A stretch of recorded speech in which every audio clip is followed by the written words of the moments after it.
Hello. Hello. Yeah, hopefully the audio is working.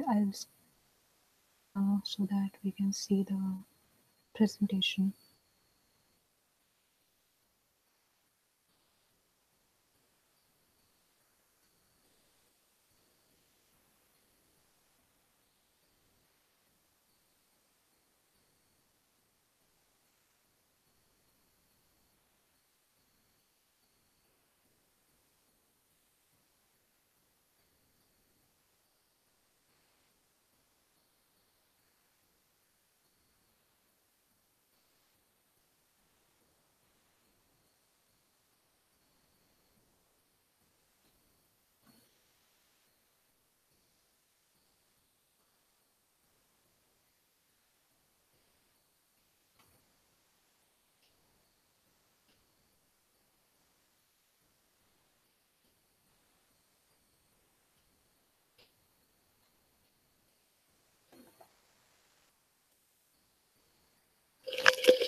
Hello. So I think you all can hear me, and we can start the presentation now. So I have tried to include all your questions in the form of presentation, and most of the questions were very similar.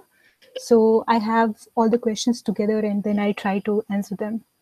So we are starting now because it's 4. Let me do one thing first. Yeah. So the first question that people are having trouble is the. Let me pull out the practice exam. Yeah. So this is problem number 2, and people have found 2.1 and 2.2. And they're having trouble with the 2.3 and 2.4. So two of you people were thinking of it in terms of entropy. So someone asked me that I understand that a higher entropy value makes it more disorganized and that a negative delta G makes it more spontaneous. But how does it correlate? And then the second person was also talking about delta S. Now, from the second law of thermodynamics, we know that uh, a process is spontaneous if the entropy of the whole universe is increasing. So you are right in thinking it in a way of increasing the entropy, but you are just thinking about the entropy of the system, and it's very hard to calculate the entropy of the whole universe. So that's why we came up with the term delta G, which is free energy of a system, and we describe our spontaneity in terms of delta G. So if delta G is negative, then a process is spontaneous.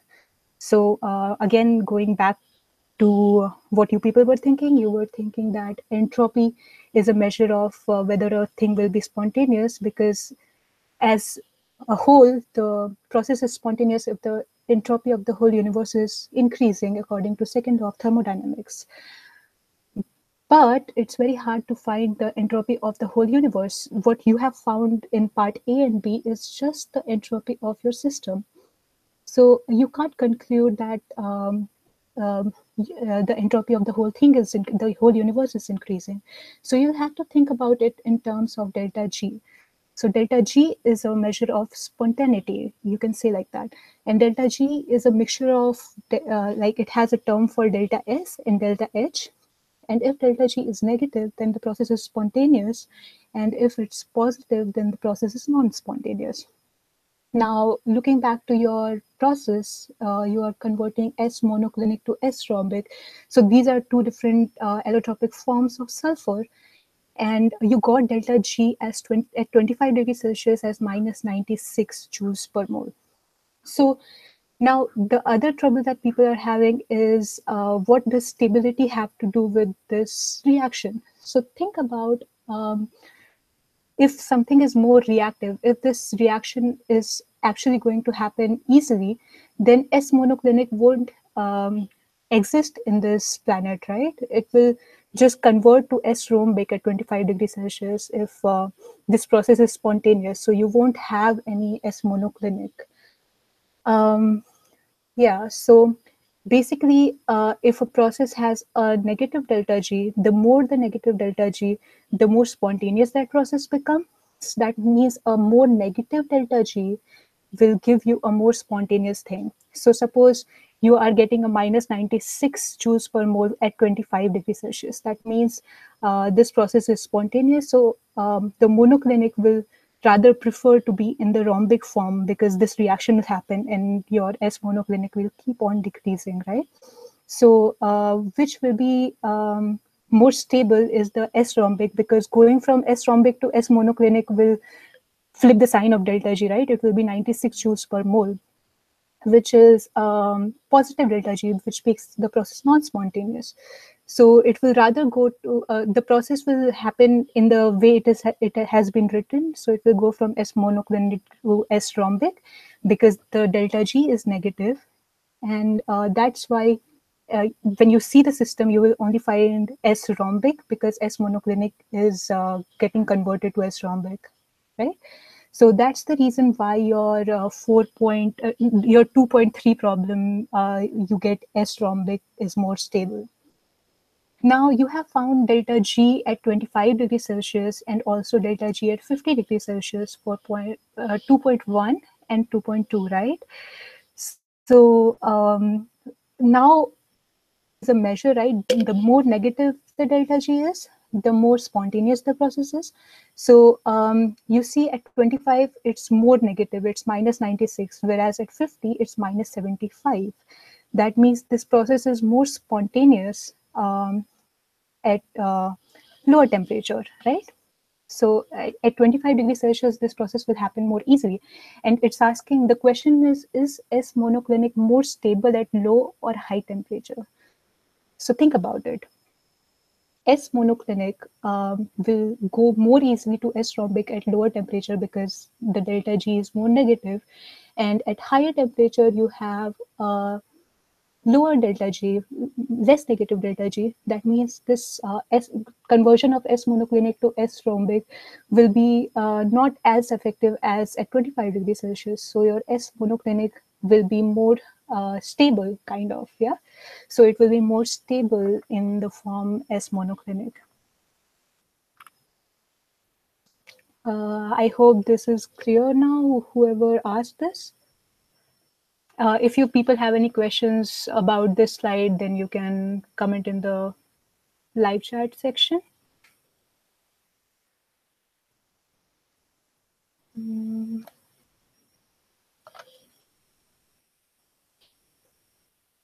Okay, so we will move ahead because I'm not seeing. Yes, this is clear. Okay, Christopher is saying it's clear, so we will move forward. Now, this question is, let me pull out the exam. So this is your problem 5. Yes. So most of you got part A because, and if you are having trouble with part A, there's a very good screencast on the site. So go ahead and go watch that if you don't understand the part A. But all the questions I got were for part B, where you're trying to find delta G at a non-standard non-standard part, right? So to find delta G at a non-standard state, you use this formula, right? This was discussed in the class. I have just taken the slides from the class. So delta G is equal to delta G naught plus RT ln of coefficients and the reaction quotient. I hope that all of you know by now what that is. And now what you're trying to do is you have already found the delta G naught. And the delta G naught at 310 was given to you, which is your regular thermodynamic standard delta G. So you already have been given the regular standard delta G naught. And now in the first part, what you did was you found the delta G naught at biological conditions. So biological condition is nothing but you are doing everything at pH 7. So it defines your, so just the definition of activity of H plus differs in your regular standard state and biochemical standard state. So what you're doing here is basically, in regular cases, AH plus, the activity of H plus is 1 when the hydrogen concentration, hydrogen plus the H plus concentration is 1 molar. And in biochemical standard, the AH plus is equal to 1, that is, the activity is 1 when your hydrogen H plus concentration is 10 raised to minus 7 molar. So that's how it's defined, and that's what is different between your regular standard state and your biological standard state. Now, this formula, the delta G is equal to delta G naught plus RT ln of Q, is applicable on both the standard states. So you can write it in any way, but you have to make sure that you are writing the activity accordingly. So to make this more clear, I solved this question by doing delta G is equal to delta G naught plus RT ln of Q by using the regular state. So regular standard state is basically when activity of everything is equal to concentration. So you will have to, the pH is given to you. So we are trying to find the delta G at different point than your standard state, and then you have been given all the concentrations. So I wrote a Q, and as you can see, the activity of H plus in this case is 10 raised to minus 8, because in standard state, all the activities are equal to your concentrations. So then you have to make sure. The only problem that I'm seeing consistently with people is that they use a different standard delta G, and then they use a different activity. So you can't mix and match. If you're using a regular standard state delta G, then you have to use the definition of AH plus according to that, which is just the concentration as we saw in the previous slide, right? So that's how I did the first part. Now you can have a different approach and do the biological standard. Using the biological standard, you can find a delta G, but here your AH plus is equal to 1 when H plus is equal to 10 raised to minus 7 molar. So you will have to find the right AH plus here. So the activity of H plus in this case then becomes 10 raised to minus 8 by 10 raised to minus 7. And you calculate everything else, all the activities are same as concentration except for the AH plus. So I calculated that, and then I substituted that in my formula, and I got minus 23.3, which is same as the previous one, right? So it doesn't matter which delta G you are using, as long as delta G naught you are using until you are using the right activities. And the activity only changes for AH plus. So just remember this definition of biological standard and regular standard, and I think you will be good. Personally, I find using the regular standard easier because that's applicable everywhere. So if I was doing it in the exam, I would have just used the standard delta G. So you don't always have to use something which was in the previous part, right? So I would just use the regular standard state, but it's up to you. If you like using biological standard, you can do that as well. So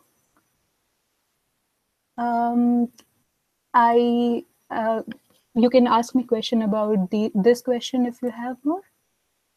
Makes sense to me. Clear. Thank you. I don't understand when you have to use H is equal to 1 and H plus is equal to H plus 10 raised to minus 7. So I don't understand when you have to use H is equal to 1 and H plus 10 raised to minus 7. Okay, so I think you have trouble understanding the biological standard. So it's defined in that way, okay? So AH plus, the activity is 1 when your H plus concentration is 10 raised to minus 7 molar. That's defined, okay?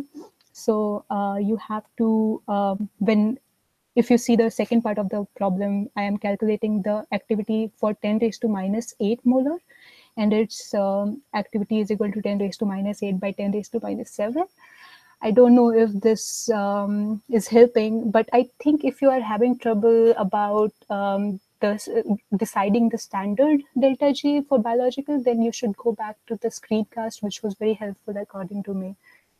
So, um, can't we use either, or it just have to be the right values? Yeah, it has to be just the right values. You can use any of the methods, but make sure that the activity that you are using is fine. It doesn't matter if you use biological. Yeah, it doesn't matter as long as you have the activity of hydrogen H plus ions right, because they are defined differently in biological and standard. The 10 raised to minus 8 is coming from your question. It's the pH is 8, right? So your um, H plus concentration will be 10 raised to minus 8. The H is equal to into Q. I got the same answer. Okay. So is this another right way to solve part B? So there are only these two ways of solving part B, according to me. Yeah, I think going regular standard is much easier. It's always, yeah, like straightforward rather than thinking about AH plus in biological state, according to me. But yeah, different people like different things, so you can try. So, any more questions about this problem? Cool. So then we are moving forward. Now, people who are having trouble with this problem, I got 2 or 3 questions um, where we are using zero 0.3 molar solution. So this is from homework, I guess. Yeah, this is from homework. And you have a zero 0.3 molar solution of trimethyl ammonium chloride. The ion trimethyl ammonium chloride is the conjugate acid of the weak base. So it's already given to you that it's a conjugate acid of a weak base. So it's very similar to doing the problem with NH4 plus, right? Let's first I would like to address these two things where the person is asking, I got the concept of basic solutions, but I have hard time to figure out acidic solution. And then the second person is asking, could we go over how to do the mass balance in terms of just determining when the components of the strong electrolyte or salt will continue reaction or not. Okay, so I think all of you all understand when you put base in a solution, you get OH minus, and that's why the pH is basic. And when you put acid in the solution, you get H plus as the product, and that's why the pH is acidic.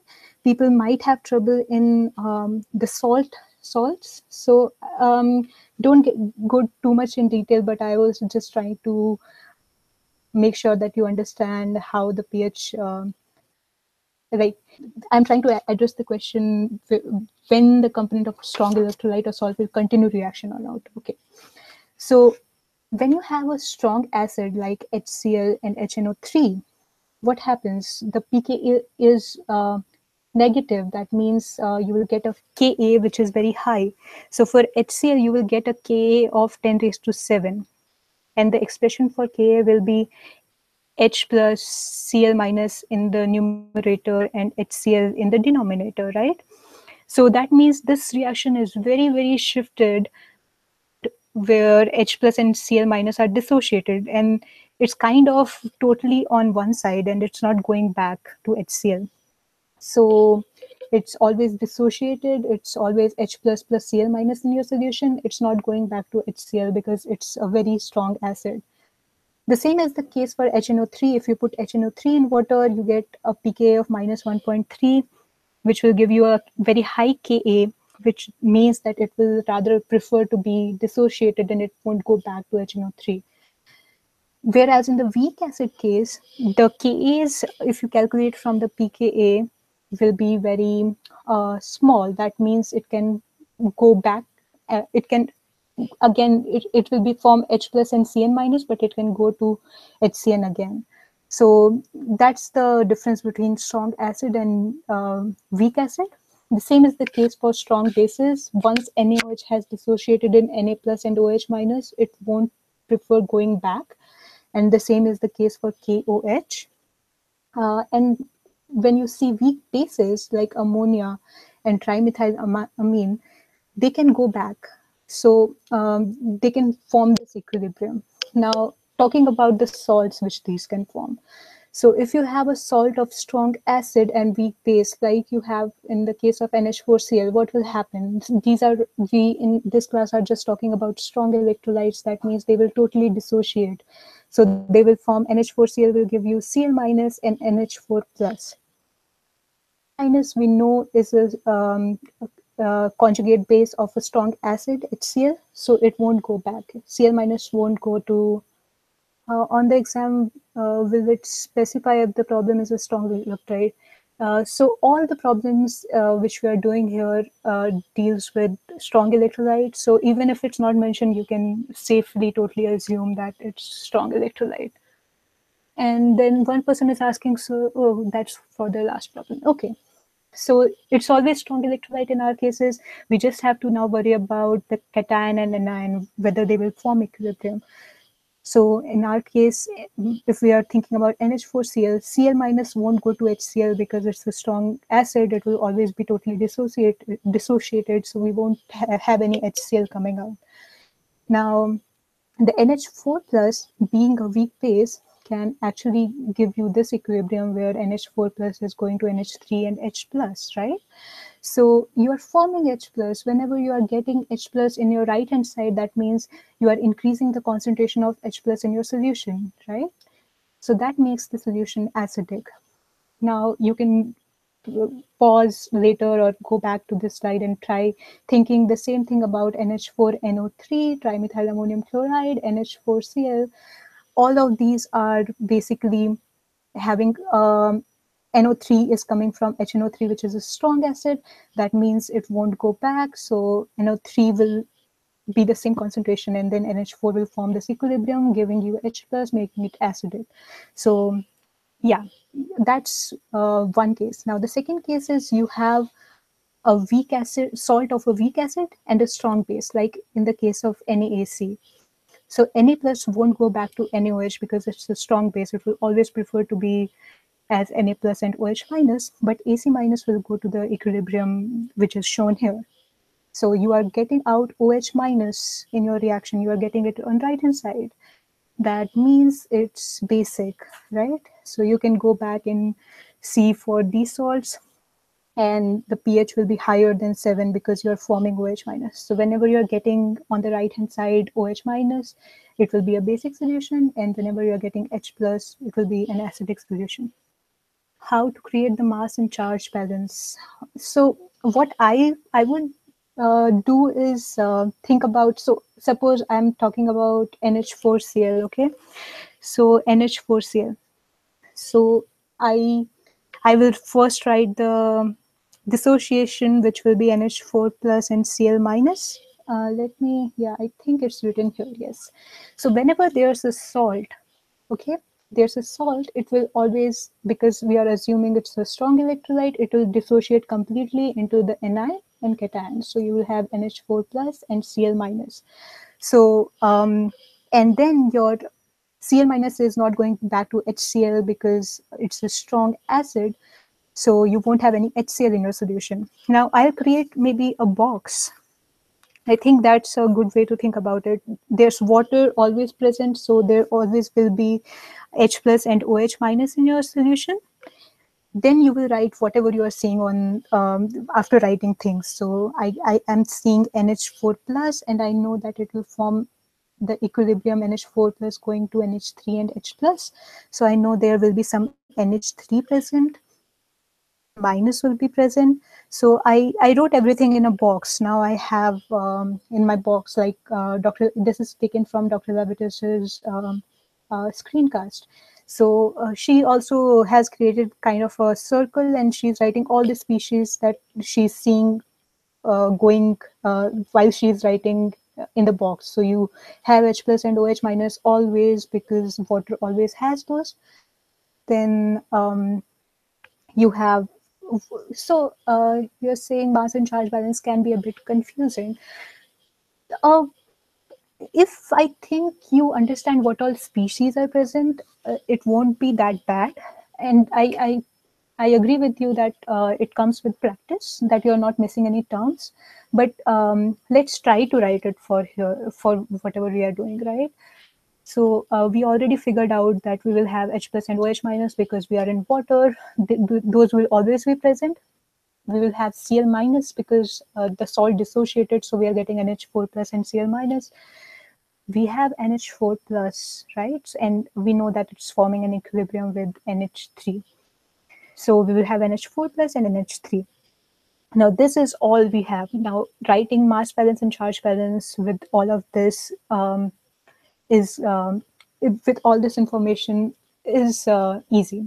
What you can so the charge balance is pretty easy, right? You just see the charges. You see that there are how many positive species. You have H plus and NH4 plus. So you write it on one side. You will write H plus plus NH4 plus, and that is equal to all the negative charges because the whole solution is neutral. So all these positive charges, positive ions have to equal the negative ions. So you just write, I think writing charge balance is pretty easy, right? So you just write all the positive species on one side with pluses in between, right? H plus plus NH4 plus. And then you have what negative things are there. There's one Cl minus, there's OH minus, right? So that's cool. Yeah. So we understand that. Now, I think mass balance is tricky because you are not including everything. So think about, I think, thinking about it in terms of conserving the nitrogens or whatever species you are thinking about is a good idea. So you are starting with 0.25 of 0.25 molar in this case, whatever Dr. Levitas has solved. You have 0.25 molar of NH4Cl, right? NH4Cl. That means NH4 plus, because it's dissociating completely. So NH4 plus will again be 0.25 and Cl minus will also be 0.25, right? Because it's a strong electrolyte, so it dissociates completely. So for every one of NH4Cl, I'm getting one of NH4 plus, one of Cl minus. So if I have 0.25 molar, so I'll have 0.25 molars of NH4 plus and 0.25 molars of Cl minus. Now writing the first balance, which is Cl minus is equal to 0.25 molar, is pretty simple because we know that Cl minus is not doing anything. It's not going back to HCl, so it's just sitting in the solution, right?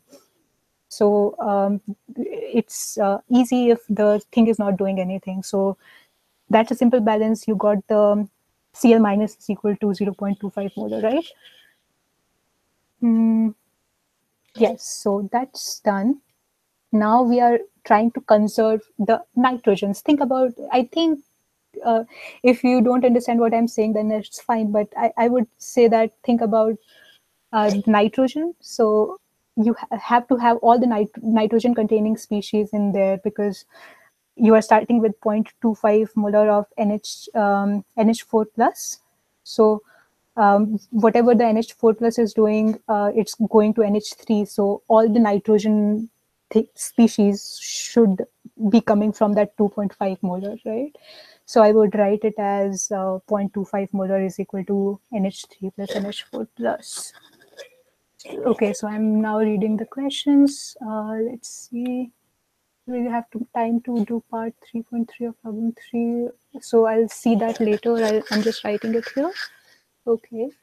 And then that's super easy. Once we write the mass balance, how do we assume that certain reactant products will be insignificant? Yes, I will cover that in a bit.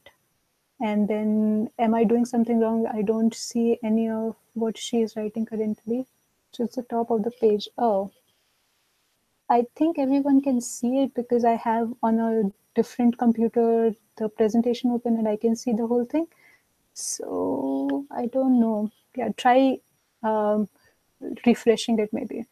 When you dissociate a solution, how do you know if H plus or OH minus will be product of reactant? Okay. So if you have something like NH4 plus, it will give you H plus and NH3. That's how do you know that? Okay. So whenever things have lone pair, they take H plus. So so you should actually go back and read the definitions of Bronsted acid and Bronsted base. That will be helpful so that you can understand when things will be giving you H plus and OH minus. Yeah, that will help. If you do have, okay, anybody else know what she is writing? I am not writing anything. Okay, I don't have like writing board, so whatever is written is here. I'll speak slowly maybe so that you can follow what I'm saying. I'm not writing anything. Okay. When you dissociate a solution, how do you know? So I answered that. Go back to the slide where she started the presentation, and she has the definitions of Bronsted acid and Bronsted base. So Bronsted acid is basically something which gives you H plus out, and Bronsted bases are which gives you OH minus, which take H plus and that does give you OH minus. Okay, if you do have time, yeah, I'll try that. No, can see what. See the charge balance. So the charge balance is at the bottom of the screen. No. So it's basically H plus plus NH4 plus is equal to Cl minus plus OH minus. And that is because we are writing all the negative species on one side and all the positive species on one side, and they should be equal because our solution is neutral. So that's how you write the charge balance. I think it's at the bottom of the screen and there's one thing which is blocking it, but that's what I have written there.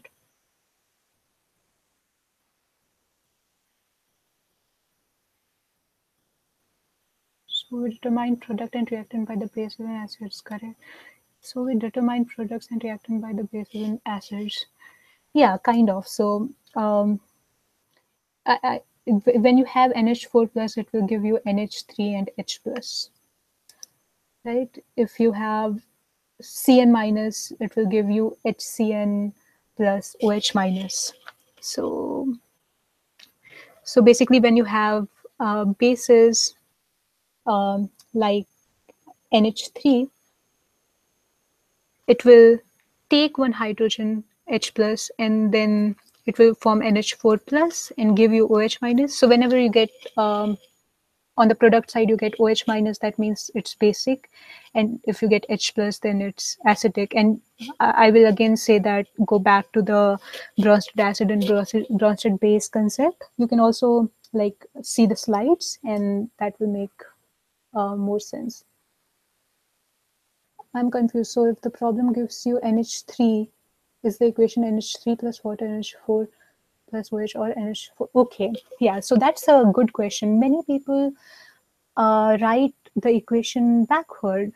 So so the easiest way to, so both of the equilibrium, whatever you write will be correct, but you will get confused if you write it as NH4 plus going to NH3 plus H plus, because you'll think that the product you are getting is H plus and then the solution should be acidic, right? But that's not the case. So always write the equation the way it has been given to you. So if it's given that you are dissolving trimethyl ammonium chloride, then you will have NH4 plus in your solution. If it was given that you are dissolving ammonia, then you are starting with NH3. So you will first write on your reactant side NH3 and see what's happening with the NH3, because we know NH3 is a base. It should give you NH4 plus plus OH minus, and that will solve many of the problems, because both of the things you have written is correct. The NH3 plus water giving NH4 plus plus OH minus, and NH4 plus giving you H plus plus NH3, both are correct. But so start with the given solution. Yeah, so whatever is given to you, you start with that. So if it was given that you are dissolving 0.25 mol, suppose it was given that you were dissolving zero point 0.1 molar of ammonia, then you would start with ammonia and say, okay, what will ammonia do? It will ammonia plus water should give you NH4 plus and plus OH minus. That means my product is giving me OH minus, which makes my solution basic. So that's how I would think about it. Now, in this case, you are given a salt. So this salt has NH4 plus. So I will start with whatever is given to me. So I'll say, what will NH4 plus do in the solution? It will go to NH3 plus H plus, which means I'm ending up with H plus on the product side, which means that the pH should be lower than 7, because H plus giving solution will be acidic, because the concentration of H plus is increasing the given solution. So since OH minus is the, yeah, exactly. Yes, makes sense. Cool. So that's good. So always start with whatever is given. So if you write your equation backwards, you will confuse yourself. You will think about what to neglect in a different way. So don't do that. I would highly recommend that write it the way it has been given to you. Right? Trimethylammonium means you have to start with trimethylammonium going to. So if a solution has a salt, does that mean it's usually acidic? No. So it depends on what are the parts. You use the K value in the given it H plus. You use the K. So whenever, okay, so when to use Ka and when to use Kb. So whenever you are ending up with OH minus in your product, that means you should use your pKb, your Kb. So Kb is what? The definition of Kb and Ka is basically base dissociation is Kb and acid dissociation is Ka. Okay. So you can't use Ka when you are ending up with OH minus in your product. If you're ending up with OH minus in your product, that means it's a base. It's a basic reaction. It's a base dissociation. So you should always use the Kb. If the product of your whatever you are doing is giving you H plus, that means it's the acid dissociation. Then you will use Ka. You use the Ka value of the product, gives an H plus. Exactly. Yeah. You use Ka value when the product is H plus. You use Kb when the product is an OH minus. And has a salt, does that mean it's usually acidic? No. So that depends on this slide which I was trying to explain. It depends on what you have been given. So in case of NH4Cl, because Cl minus is coming from a strong acid, it will always be Cl minus. It won't go back to HCl. So the only equilibrium which is existing is NH4 plus going to NH3 plus H plus, making it acidic. However, if you have a salt like NaCN, which is a salt of a strong base and weak acid, the NaOH won't be forming. So Na plus will remain as it is. It will sit in the solution, but the AC will have this equilibrium giving you OH minus, because AC minus is the conjugate base of HAC, which is acetic acid. So it will give you this OH minus, making the solution basic. So it depends on what you are writing, but thinking about it in terms of what is given to you will help you, I guess. Wait, on the screen, NH4Cl, NH4 plus plus Cl minus does end with H plus or NH4Cl, NH3 and H plus, right? It's the same. It ends with H plus, and that's why the pH of the solution will be lower than 7. How do you know if an ion is a or not? How do you know if the ion is an acceptor or not? Is that your question? Then I would say that all the anions, so you dissociate your salt, you get an anion, which will be your minus, right? If I write a salt AB, it will have A plus as your cation and B minus as your anion. Then your spectator. Do you know if an ion is? I don't understand the question. Yeah, it will be able to, you will be able to replay it later. It's all getting recorded. Yeah. So yeah, I was trying to explain. I do. Yeah, the spectator thing I don't understand. Okay. So I So I have written, so someone already asked me what I can neglect in this equation, right? So now I know that what will be the pH. For the strong electrolyte equation, NH4Cl, NH4 plus plus Cl minus, are we just using this equation to determine if the overall pH will be above 7 or less than 7? No, this equation is really important because that's what you're starting from. So if you don't write that equation, you won't be able to come up with a proper charge and mass balance because you won't know all the species present in your solution. So writing first the dissociation step is important, because otherwise you will start with NH4 and plus and then forget about Cl minus. You won't include it in your charge balance, and then everything will get messy. So my suggestion is always start from the thing which is given to you. So I have been given trimethyl ammonium chloride. I'll first write the dissociation step. I'll know that there will be Cl minus in my solution. Then I'll try to understand what is happening with the NH4 plus. So the strongest electrolyte solution, we are just using the solution to determine.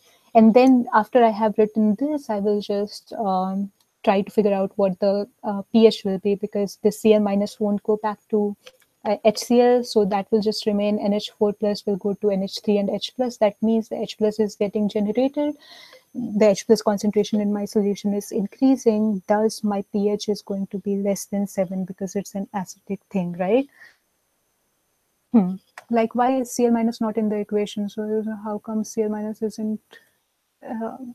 So HCl actually has a very large Ka. So if you see the pKa of HCl, it's -7, and if you write it in the form of Ka, it will give you 10 raised to 7 is equal to H plus Cl minus by HCl, which means it's way shifted in the dissociated part. It will never go back to HCl. Once HCl has been put into the water, it will always exist as H plus and Cl minus, and none of the HCl will be present as it is.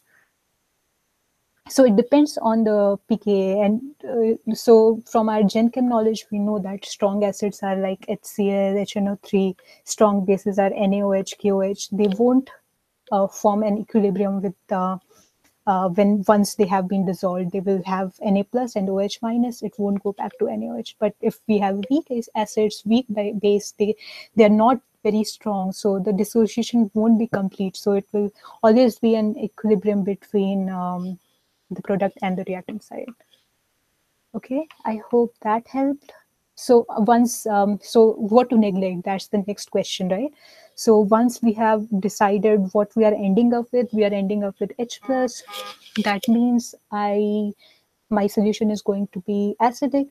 So in an acidic solution, you can neglect the OH minus, right? Because the amount of OH minus will be way less than H plus. So I will, in my charge balance, I can cross out the OH minus. Now, all these, Dr. Levitas has discussed this in the screencasts. She has two screencasts, one with NaAC and one with NH4Cl. And I think if you, after listening to me, if you are having a little bit trouble understanding, then you should go back and see that, because I think it will make much more sense. So the weak bases and acids can go back and forth. Yeah, exactly. Yes. So strong acid and base, once dissociated, won't go back. Okay. So yeah, we are now moving forward because we are running out of time. So if you have more questions about this, you can email me, you can ask on Facebook, but I think most of you got it. So just go back and listen to this again, and I think it will make more sense. Now, this was another question which was in the think, let me pull out the question. So it's the problem one, and this is the last part of the true and false. So it says the chemical potential of a solute in a mixture does not depend on the concentration of the solute, because it is the molar Gibbs free energy of the substance. Now, so some of you asked me that. I initially put true because I think I was confused with the concept of chemical potential. I assumed that the free energy went hand in hand. That's true. Now I am thinking of the potential would increase with increasing solute in the mixture. How would the free energy relate? So, as discussed in the class, um, the chemical potential is your molar Gibbs free energy. That means it has a unit of per mole. Now, increasing solute in the mixture and a change in concentration are two different things. You can have 2 mole of something in 1 liter and 2 moles of something in 2 liter, and that will be two different concentrations, right? So it also depends how much you have the solution, right? It just doesn't depend on the number of moles. So you are right in saying that it should not, it's an intrinsic property, so it should not depend on number of moles, but it does depend on the concentration. So concentration, why it depends on concentration is given in the bottom formula, which is basically at any non-standard chemical potential is equal to standard chemical potential plus RT ln of A. And now this A is where the concentration dependent is coming from. And by changing the concentration, the activity of the species, as you know, is related to the concentration, you can change your chemical potential. So this is how the chemical potential is dependent on concentration. It does not depend on number of moles because it's an intrinsic property. And uh, increasing solute in the mixture is not same as increasing the concentration or decreasing the concentration. Uh, yeah, you can also think about mixing a concentrated solution of A with a dilute solution of A. So why would they mix? Why will the diffusion happen? Is because even if you have the same amount of moles of A in first mixture in a concentrated solution and same amount of A in a dilute solution, the chemical potentials will be different, and that's why when you mix them, they will actually mix, they will diffuse, right? So chemical potential is the driving force, and it depends on the concentration. It does not depend on the moles, number of moles. So those are two different things. I hope that's clear now. So should I move ahead? I don't see any questions, so I'm moving ahead. Now, this was another question in your, that makes much more sense. Okay, cool. So we are moving ahead now. Now the next question is 1.2. So most of you got adding more B correct. Adding more A is a little bit tricky because it's a solid, and solids always have an activity of 1. So it doesn't matter how much of A you keep on adding, it won't change your activity. And that's why it won't do anything to the direction in which the reaction will go. So that's a trick question. So always pay attention to what the state of your reactant and products is, because that's the like hidden things which you don't look for, and then you will be like, oh, adding more A, it should shift to the right, but why will it not? Is that because it's solid and the activity is independent of how much of you have in here. Now the next two questions, you can do it in a qualitative way and a quantitative way. So it's up to you which one you prefer. So the first one is reducing the volume of the container at constant temperature. Now, if everything was solid, changing the volume wouldn't have done anything. But if you think about a whole box and you are absorbing a small volume of it, and you increase the pressure, like decrease the volume, that will increase the pressure, you will see more of the gaseous molecule in that region. So it's kind of apparently increasing the concentration of B and C. And that's why it will shift the equilibrium to your left. So that's a qualitative way of thinking about it. Now, a quantitative way of thinking about it was discussed in the class, but I am doing it for a different reaction. So what was discussed in the class was different. This is a little bit different. What you're going is what you're doing here is you're again writing delta G is equal to delta G naught plus RT ln of your Q. and Q in this case will be partial pressure of B into partial pressure of C, and there's the activity of solid is 1, so it will just be this. Now, at equilibrium, what will happen? The delta G will be 0. So the first equation I have written is basically 0 is equal to delta G naught plus RT ln of PB and PC, which is basically the partial pressure at equilibrium. Now what I'm doing is I'm writing a new delta G, right? New delta G at when you have halved your volume. So I'm just taking a random case. It was saying that the volume is being decreased. So if you decrease your volume, what will happen? Pressure has to increase because PV is equal to nRT, right? So you will have to increase your pressure. So what will happen? The partial pressure of B and C will increase. So I'm taking a special case where I'm halving the volume. That's why doubling the pressure, and that's why I'll be ending up with delta G, which will be greater than 0, and that means that the process in the opposite direction will be spontaneous. So that's a quantitative way of thinking about it. Now, going to the 1.2 last part, reducing the temperature. So again, it can be done in two ways. You can think about it qualitatively and quantitatively. Qualitatively, you can think about heat as a product. So I'll write heat as my product. I'm sorry, but it's not like visible. But what's on the in the bottom is basically A going to B plus C plus heat. It's hidden. Don't know how to take that Google Hangout is sharing thing out, but basically you can write heat as your product because it's an exothermic reaction. Now, if you increase your temperature, what you are doing here, let me check the problem again. So reducing the temperature. So we are reducing the temperature, so you are kind of reducing the heat, and that's why it will shift to the you are decreasing the heat. That means you have less of the heat, so it will push to the right so that the heat is compensated. So that's qualitative way of thinking about it. You can also think about it in a quantitative way, where you are thinking about how changing the temperature, the delta H sign will be for the exothermic negative, and that's how you can think about what will be the sign, whether the K2 will be higher than K1. So I end up with doing the calculation. I end up with K2 is greater than K1. That means uh,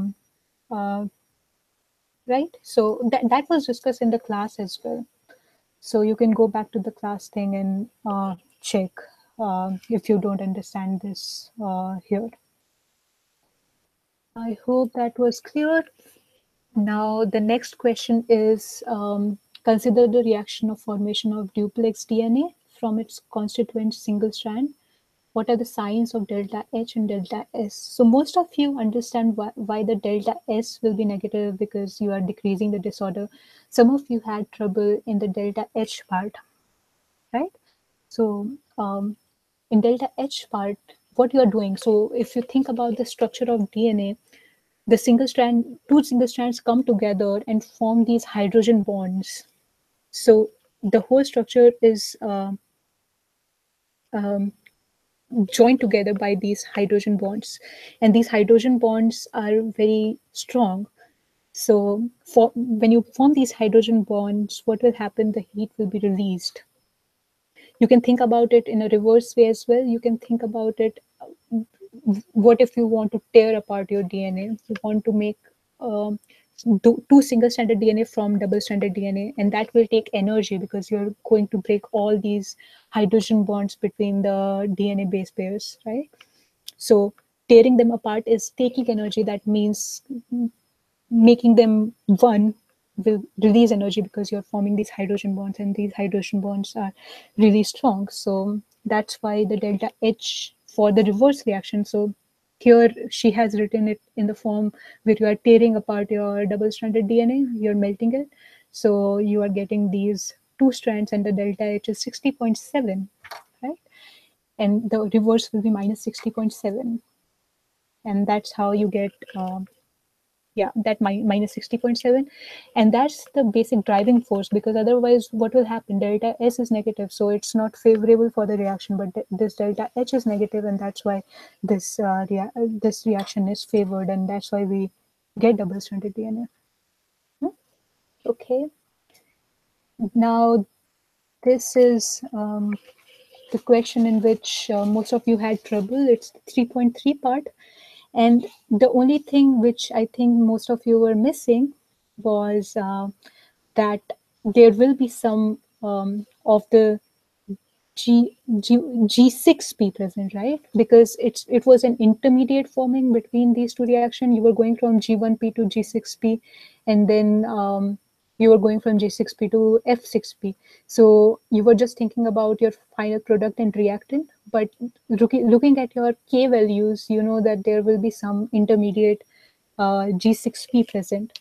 So we will have to take that into consideration when I'm writing um, my mass balance. Let me show you exactly, because it's not visible here. So is it visible now? Let me see. Yeah, I'll just move this up so that it's visible. Okay. Yeah, so now it's visible. And what you're doing here is basically writing the K1 and K2. Mm, um, so I think it's visible now, right? And what you're doing here is, let me pull out. So you're dissolving fructose 6 phosphate, and you are ending up with glucose 1 phosphate, right? And those are the two equations. So you write it in such a way, because you know that the final mass balance should have all the three terms, because the intermediate will be present in the solution. So I write G1P plus F6P plus G6P is equal to 0.1 molar. And then I write the basic, you have two delta G's, so I can calculate K2 and K1, and then I can use that to write K2 is equal to G6P by F6P, right? If you look at the equation, and then G1P giving me F6P, I can write it as K1 is equal to G6P by G1P, which is basically just writing the Q's at equilibrium.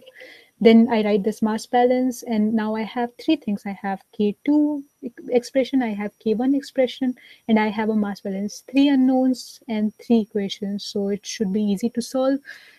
Now, what I'm doing is, in the mass balance equation, I'm substituting everything in terms of G6P. So if you look at K2, you can write K2, you can write F6P in terms of G6P and K2, right? It will be G6P by K2. And then that will be your mass balance. And you can solve the last part for G6P. And from there, you can substitute and get G1P and F6P. So yeah, I hope that makes sense. And so we are now moving to the last question which I got, and that was in question is for number 4 for the practice 4.2. I'm not really sure how to get the equilibrium constant for both equations. So there are two equations written in your 4.2. One is written in the form that you are ending up with H plus, the first one, and the second one is written in the form such that you are ending up with OH minus. So as I told you in few slides back, that when you are ending with H plus, you should use Ka. So where do I find Ka? So there's a sheet of pKa's which is included in the formula sheet for your exam. So you go back there and see the pKa of this reaction.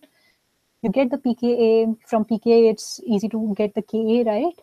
Because P of whatever is equal to minus log of whatever. So pKa will be equal to minus log of Ka. You get the Ka. Now, the second part is NH3 plus H2 or NH4 plus OH minus. That means you're ending up with OH minus. That's why you should use Kb. Now, where do you get Kb from? Because there's no table for Kb. Well, Ka and Kb are related to each other. So as you can see in the bottom part, Ka into Kb is equal to Kw, which is 10 raised to minus 14. So whenever you are given a Ka, you can calculate Kb. It will be 10 raised to minus 14 divided by Ka.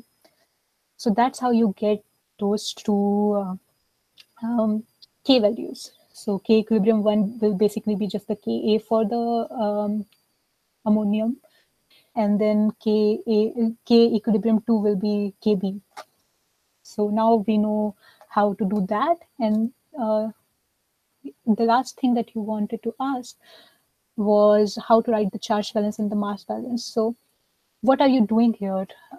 In my question, I see that I have been given 0.01 molars of ammonia.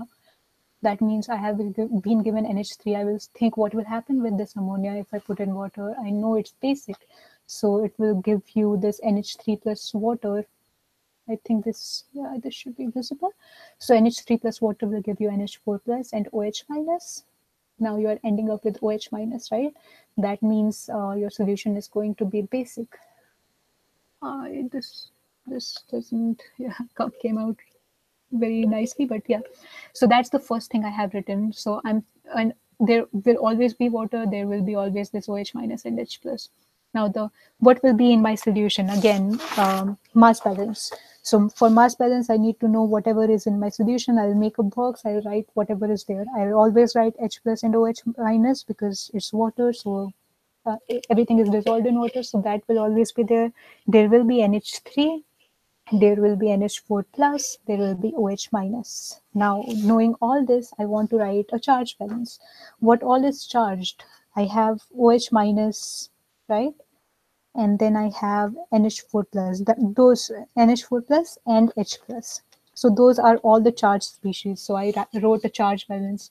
And then I said that H plus can be neglected because it's a basic solution. So I can cross away the H plus. So OH minus will be equal to NH4 plus. Now writing the mass balance, I'm trying to conserve all the nitrogens, right? So I'll write, I was given 0.01 moles of NH3. So I want to conserve all the things which contain this nitrogen. So I write 0.01 is equal to NH3 and NH4 plus.